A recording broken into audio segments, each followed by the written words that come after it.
Saudaraku, tim voli putri Jakarta BIN berhasil membalaskan dendamnya di set kedua melawan tim Jakarta Popsi Popolwan dengan memenangkan pertandingan.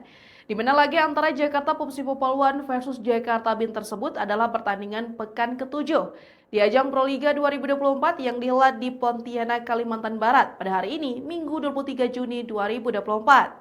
Di mana pada set pertama sebelumnya, tim Jakarta Popsi Popolwan berhasil menumbangkan tim Megawati Hangestri yang dihuni oleh pemain asing Kenya Charchaches dengan skor 25-27. Namun, pada set kedua ini tim voli putri Jakarta BIN berhasil membalikan keadaan dengan menumbangkan tim Jakarta Popsi Popolwan dengan skor akhir 25-17.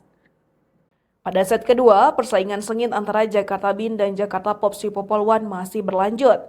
Pasalnya, kedua tim saling tikung-menikung di awal laga untuk memimpin jalannya pertandingan.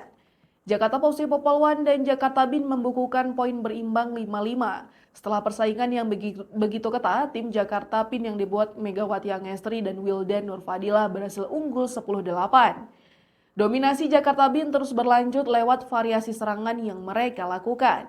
Sementara itu, Jakarta Popsi Popolwan kembali berada dalam situasi tertinggal dan mengupayakan kebangkitan. Irina Vorenkova dan Madison Kingdom masih menjadi tumpuan Jakarta Popsi Popolwan untuk mendapatkan poin. Namun, pada pertengahan set kedua, Jakarta BIN dengan kontribusi Kenya Charchaches yang terus meningkat membawa tim memimpin dengan kedudukan 16-12 atas Jakarta Popsi Popolwan. Poin keunggulan terus didapatkan Jakarta BIN yang tak henti menekan Jakarta Popsi Popolwan dalam posisi tertinggal.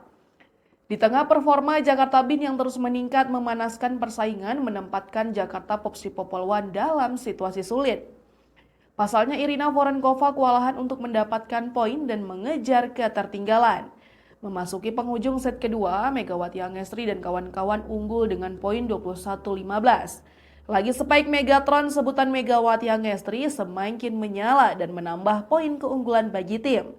Set kedua berhasil dituntaskan Jakarta BIN dengan poin akhir 25-17 dan imbangi Jakarta Popsi Popolwan 1-1 di babak reguler pekan terakhir Proliga 2024.